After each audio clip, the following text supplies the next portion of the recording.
du Père et du Fils et du Saint-Esprit. Amen. La paix de Jésus soit dans votre maison, sa paix et sa joie. Alléluia. Nous lisons le Saint-Évangile selon saint Matthieu, chapitre 2, versets 13 à 18. La fuite en Égypte. Alléluia. Que ta parole, ô Jésus, rentre dans mon esprit, que ma bouche proclame ta parole et que mon cœur l'accueille. Amen. Après le départ des mages, un ange du Seigneur vint se manifester à Joseph au cours d'un rêve. Il lui dit « Lève-toi, prends l'enfant et sa mère, et va te réfugier au pays d'Égypte. Tu y resteras jusqu'à ce que je te le dise, car Hérode va rechercher l'enfant pour le faire périr. » Joseph se leva aussitôt.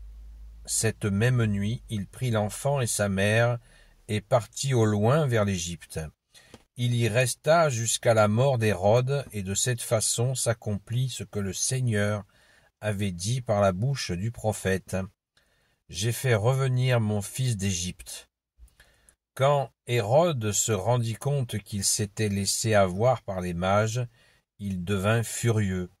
Il envoya massacrer tous les enfants de Bethléem et des environs, tous ceux qui avaient moins de 2 ans, selon les précisions que lui avaient données les mages. De cette façon s'accomplit ce qui avait été dit par le prophète Jérémie. On a entendu des cris à Rama, on gémit, et on n'en finit pas de se lamenter. C'est Rachel qui pleure ses enfants. Ils ne sont plus, et elle ne veut pas s'en consoler. Merci Jésus pour ta parole. Alléluia.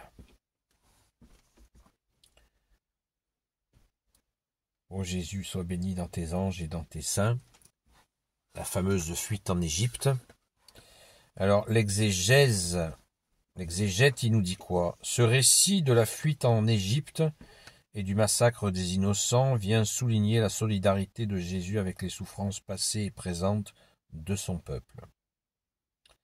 La tradition de l'Église a toujours affirmé que ces enfants massacrés à la place de Jésus, sans l'avoir voulu, avaient aussi partagé sa gloire, sans l'avoir mérité.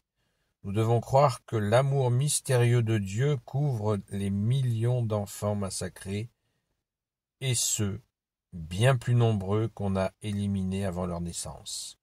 Ce sont les personnes et les sociétés responsables de ce désastre qui en subissent les conséquences. Mais l'amour Dieu tient en main toutes les destinées et nul ne peut, en supprimant une vie, limiter ses générosités. Alléluia. Merci Jésus. Ça répond à la question que peuvent se poser certains sur le sujet, sur cet épisode douloureux. On voit que Saint Joseph, le grand Saint Joseph, a donc eu un rêve. Par un ange, après le départ des mages, un ange du Seigneur vint se manifester à Joseph au cours d'un rêve. Cette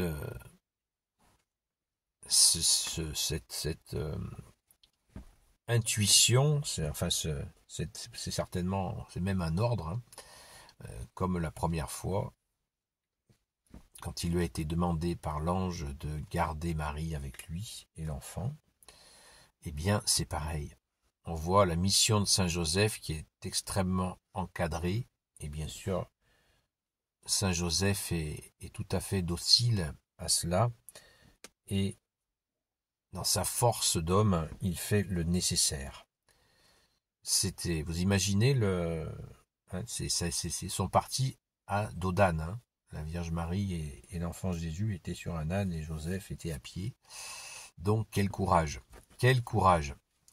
On peut rendre grâce, n'oublions pas de remercier le grand Saint Joseph. On a l'habitude de dire plein de merci à notre Sainte Mère Marie, c'est normal, c'est légitime. Mais n'oublions pas le grand Saint Joseph qui était là, qui a vraiment sorti, qui a mis Jésus en sécurité. Et ça, c'est du bonheur. Merci Jésus, alléluia. Donc, d'avoir choisi Saint Joseph, bien sûr. Il nous est pas dit sur combien de temps a duré leur séjour en Égypte. Eh bien, il semblerait que ça soit 3 ans, ce temps d'attente en Égypte. Donc, rendons grâce que notre bien-aimé Jésus ait été mis à l'abri. Alléluia. Gloire soit au Père, et au Fils, et au Saint-Esprit, maintenant et toujours, et pour l'éternité. Amen. Ô Jésus, toi qui peux tout et qui portes tout, je te confie toutes celles et ceux qui regarderont cette vidéo, ainsi que leurs proches, selon ta seule volonté, ô Jésus. Sainte Marie, Reine des cieux, toi l'Immaculée Conception, toi qui écrases le serpent, toi qui es la lune sous tes pas, toi notre Mère, Notre-Dame. Saint Joseph, toi le juste et le saint, toi le sage, toi la terreur des démons, toi le saint gardien de la Sainte Église catholique apostolique.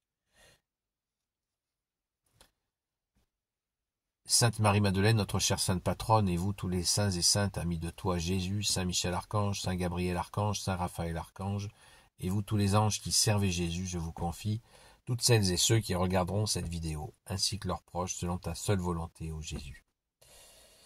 La paix de Jésus soit dans votre maison. Ce soir, pour le direct, on sera un petit peu décalé, je pense qu'on commencera à 9h. Donc, je vous donne rendez-vous à tout à l'heure. Et j'insiste encore, restons dans cette lumière de Noël que tu es, Jésus. Tu es la lumière née de la lumière, ô Jésus.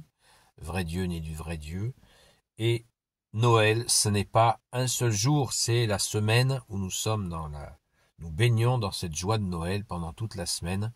Donc, laissons-nous vraiment absorbés par cette puissance de cette fête de Noël. Merci Jésus, c'est un immense bonheur que nous avons de pouvoir baigner dans à l'image de cette lumière là qui est très intense ce matin, dans cette joie de Noël qui est profonde, très très profonde. Nous fêtons le premier avènement de Jésus, il y en aura un deuxième et dernier, pas du tout comme le premier. Le deuxième se fera non pas par la Vierge Marie, mais par Jésus viendra sur des nuées d'anges, et il descendra du ciel sur des nuées d'anges, et il viendra juger les vivants, les morts, et régner sur les nations. Donc, soyons dans cette joie de cette fête du premier avènement de Jésus, de la Nativité. À très vite. Soyez bénis.